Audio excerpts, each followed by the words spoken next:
నమస్కారం, welcome to 108 news Telugu. నా పేరు గౌరీ. ముందుగా బులెటిన్లో హెడ్లైన్స్. ఆర్ఎస్ఎస్ చీఫ్ పై జ్యోతిర్మఠ్ శంకరాచార్య ఆగ్రహం. డిసెంబర్ 28న తిరుమలలో డయల్ యువర్ ఈవో. బీజేపీ ఎమ్మెల్యేపై కోడిగుడ్లతో దాడి, ముగ్గురి అరెస్ట్. సునామీ వచ్చి నేటికి సరిగ్గా 20 ఏళ్లు. విశాఖ సముద్రం తీరంలో సునామీ పూజలు. అల్పపీడనం ప్రభావం, గంటకు 65 కిలోమీటర్ల వేగంతో గాలులు, విశాఖ వాతావరణ కేంద్రం. మందిర్ మసీద్ వివాదాలను ఉద్దేశించి ఆర్ఎస్ఎస్ చీఫ్ మోహన్ భగవత్ చేసిన వ్యాఖ్యలపై జ్యోతిర్మఠ్ శంకరాచార్య సరస్వతి ఆగ్రహం వ్యక్తం చేశారు. దేశంలో ఎన్నో ఆలయాలను కూల్చేశారు. మోహన్ భగవత్కు హిందువుల మనోభావాలపై పట్టింపు లేనట్లుంది. హిందువుల ప్రస్తుత దుస్థితి ఆయనకు అర్థం కావడం లేదు. ఆయన మాటలతో ఆ విషయం స్పష్టమైంది అని జ్యోతిర్మఠ్ శంకరాచార్య సరస్వతి అన్నారు.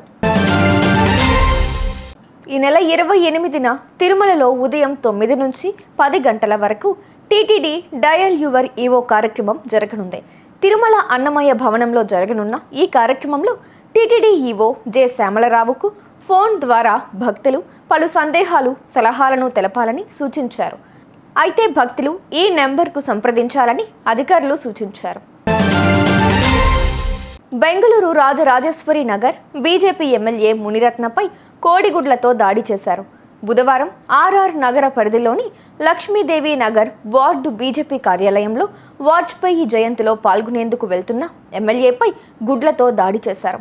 నందిని పోలీస్ స్టేషన్ సిబ్బంది అక్కడకు చేరుకున్నారు. ఆందోళనకారులు ముగ్గురిని అరెస్టు చేశారు. ఇదే సందర్భంగా ఎమ్మెల్యే మునిరత్న రోడ్డుపై బైఠాయించి నిరసనకు దిగారు.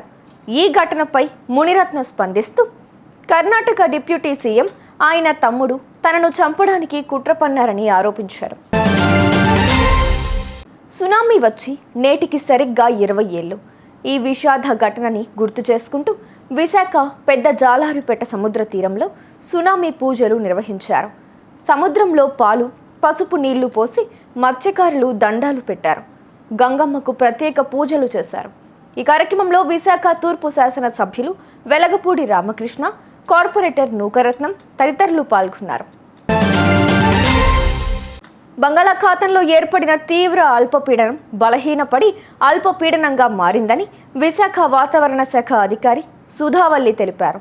దీని ప్రభావంతో 1.5 కిలోమీటర్ల మేర ఉపరితల ఆవర్తనం ఏర్పడినట్లు పేర్కొన్నారు.